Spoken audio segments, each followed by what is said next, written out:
Shalom, salam sejahtera bagi kita semua.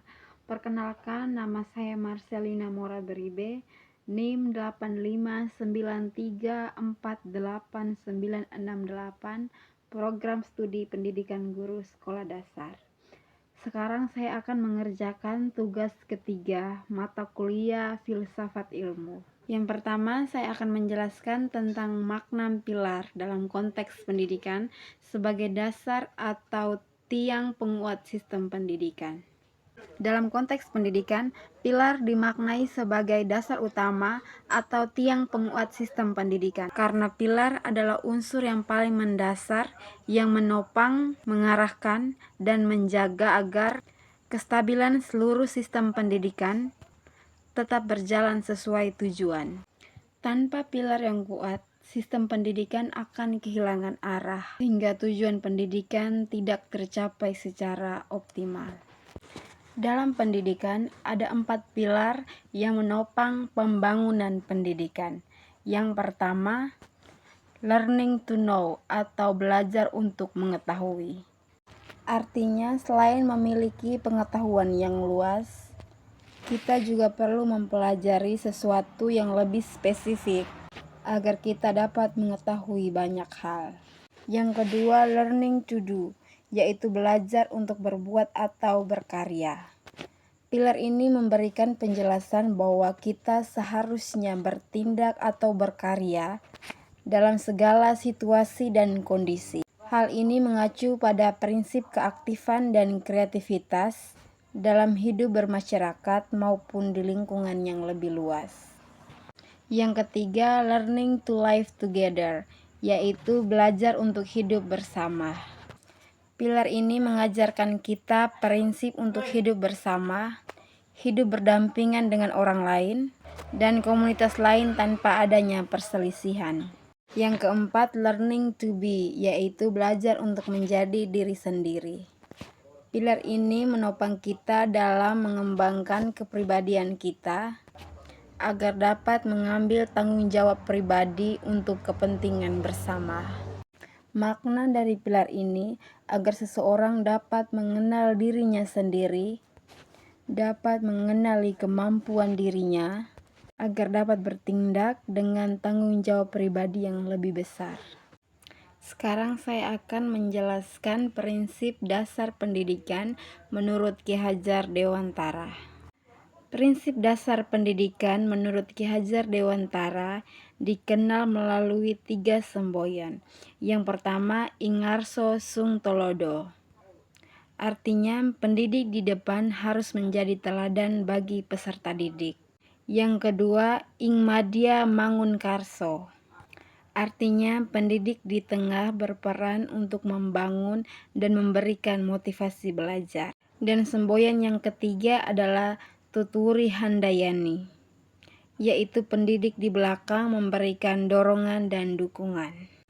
Ketiga semboyan ini menegaskan bahwa peran guru bukan hanya sebagai penyampai materi, tetapi juga sebagai pembimbing, motivator, dan fasilitator bagi peserta didik. Selanjutnya saya akan menjelaskan relevansi dan tantangan penerapan prinsip Ki Hajar Dewantara dalam era digital saat ini.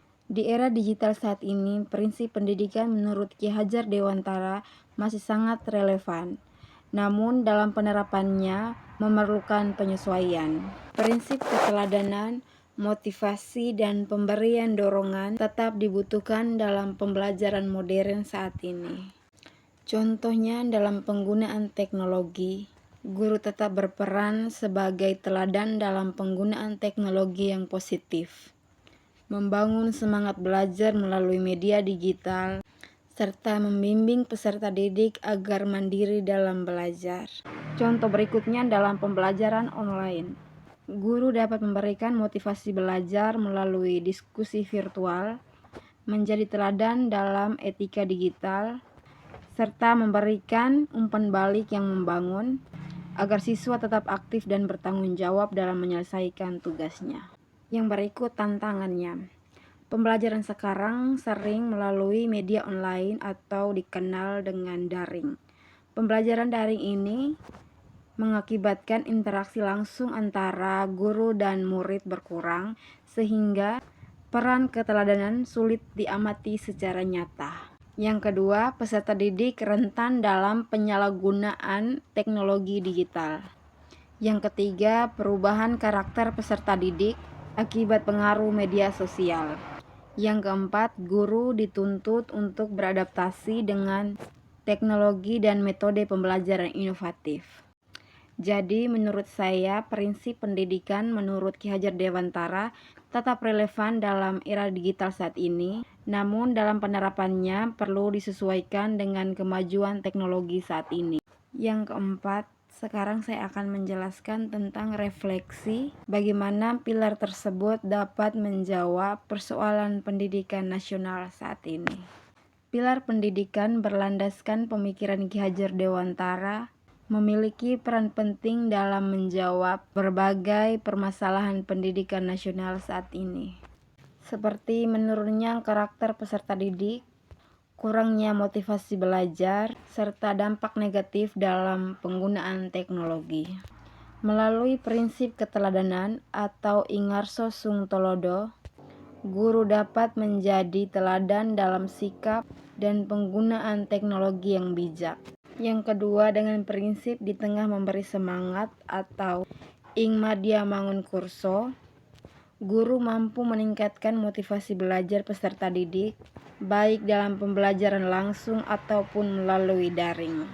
Selain itu, prinsip Tuturi Handayani mendorong guru untuk memberikan dukungan agar peserta didik lebih mandiri dan bertanggung jawab.